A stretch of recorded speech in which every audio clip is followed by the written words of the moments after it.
عظیم الاوان کے chief organiser ہیں پنجاب کے، انہوں نے بھی بڑی ڈیٹیل سے بتائی، اور کس طرح 3,000 سے زائد جو آرگنائزر ہیں وہ پاکستان کے طول و عرض میں مختلف علاقوں میں جب اپنا کام سر انجام دے رہے ہیں، اور ایک قوم کے حوالے سے، ایک قبیلے کے حوالے سے اپنی تحقیقات جاری رکھے ہوئے ہیں اور لوگوں کو اکٹھا بھی کر رہے ہیں۔ اس کے ساتھ ساتھ میں آپ کو بتاؤں کہ قوم اور قبیلے کے حوالے سے عموماً آج کے دور میں بہت سارے علاقوں میں جو تعصب پسندی بھی پائی جاتی ہے، ایک قوم دوسرے قوم کے حوالے سے اس میں تعصب پایا جاتا ہے اور نفرت کی بنیاد بھی عموماً بن جاتا ہے۔ اسی حوالے سے ہمارے ساتھ موجود ہیں پاکستان علماء کونسل راولپنڈی کے صدر علامہ طاہر عقیل اعوان صاحب۔ ہم ان سے جاننے کی کوشش کریں گے کہ یہ جو قبیلے ہیں، یہ جو قومیں ہیں، ان کی اسلام میں کیا اجازت، ہمیں کیا اسلام کی طرف سے کتنی اجازت دی گئی ہے کہ ہم اس کو جو ہے وہ استعمال کریں، اور جو تعصب پایا جاتا ہے خاص طور پر اس حوالے سے، اس تعصب کو کیسے ختم کیا جا سکتا ہے۔ علامہ صاحب بتائیے گا، قوم کے حوالے سے آپ نے ہمارے مہمانوں کی گفتگو بھی سنی، کیا سمجھتے ہیں کہ قوم اور قبیلے میں خاص کر جب ہم جس خطے میں موجود ہیں، اس خطے میں تعصب بھی بڑا پایا جاتا ہے، ایک قوم کا دوسرے قوم سے تعصب کے حوالے سے کیا کہیں گے، اسلام میں کتنی اجازت ہے، اور کس طرح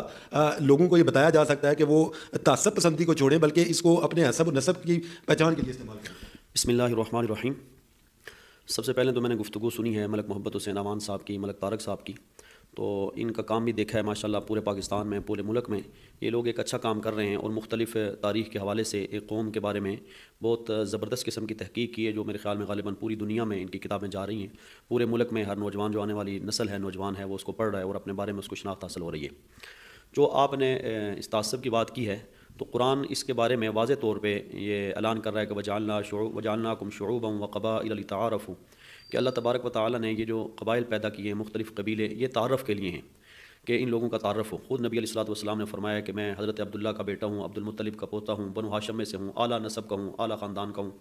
تو حضور علیہ الصلوۃ والسلام نے بھی اس کی نفی نہیں کی، اور نہ ہی قرآن نے اس کی نفی کی ہے۔ ہر بندہ جو اس کی شناخت، اس کا تعارف جو ہے وہ قبائل سے ہوتا ہے، قبیلوں سے ہوتا ہے، تو اس میں نفی نہیں ہے، بلکہ اپنے نسب کو عرب جو لوگ تھے وہ محفوظ کر کے رکھتے تھے، اور پورا نسب جو ہے آج بھی حضور علیہ الصلوۃ والسلام کا نسب آپ دیکھیں علماء، مبلغین یا تاریخی کتب حدیث مبارکہ میں، نبی علیہ الصلوۃ والسلام کا پورا نسب جو ہے وہ آج تک موجود ہے، اور لوگ اس کو برکت کے لیے اور پھر اس کو یاد کرنے کے لیے، آخرت کے نجات کے لیے اس کو اپنے پاس رکھتے ہیں۔ عرب میں بھی یہ تھا کہ اپنے نسب سے لوگ پہچان اس کو یاد رکھتے تھے۔ پاکستان میں، اس ملک میں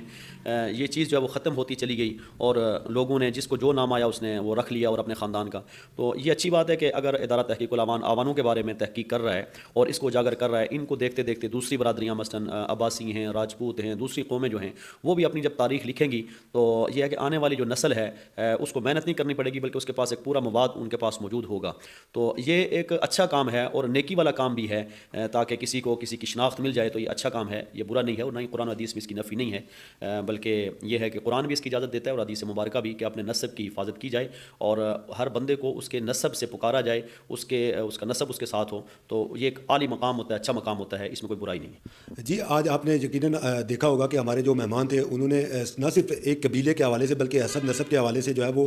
ہمیں اپنی جو علم ہے اس سے آگاہ کیا، اور نہ صرف ہمیں آگاہ کیا بلکہ اس ملک میں، اس خطے میں آباد جو ایک قبیلہ ہے، جو پاکستان کا چوتھا بڑا قبیلہ ہے، ان کو بھی اپنی تاریخ سے آگاہ کرنے کی کوشش کی۔ اور اس کے علاوہ ہم نے جو ہمارے ساتھ عالم موجود تھے، عالم دین تھے، اسلامی شرعی جو قانون ہے اس کے مطابق بھی انہوں نے ہمیں بتایا کہ کس طرح شریعت میں جو حسب نسب ہے اس کے حوالے سے ذکر موجود ہے، اور نبی آخر الزمان حضرت محمد صلی اللہ علیہ وسلم کس طرح اپنا حسب اور نسب جو ہے وہ پیش کیا کرتے تھے۔ آج کا پروگرام یقیناً آپ کو پسند بھی آیا ہوگا، اور اس حوالے سے ہم مستقبل میں بھی اس طرح کے پروگرامات ترتیب دیں گے جس میں عموماً بات نہیں کی جاتی، اور میڈیا میں آج کے دور میں جب میڈیا کی جو مصروفیات ہے وہ بہت زیادہ بڑھ گئی ہیں، اس لیے وہ شاید اس طرف جو ہے وہ توجہ بھی نہیں دے پاتا، لیکن ہم یقیناً اپنی طرف سے کوشش جاری رکھیں گے کہ پاکستان میں آباد جو قبیلے ہیں، جو قومیں ہیں، ان کی تاریخ کے حوالے سے ان کو آگاہ کریں، اور جو آنے والی نسل ہے اور جو نسل ابھی چل رہی ہے، جو موجودہ اس دنیا میں لوگ موجود ہیں، اس خطے میں لوگ موجود ہیں، ان کو بھی آگاہ کرتے رہیں گے کہ ان کے آباء و اجداد کہاں پہ آباد تھے، اور کہاں سے وہ یہاں پہ مائیگریٹ کر کے پاکستان کے کن کن علاقوں میں آ کر آباد ہوئے۔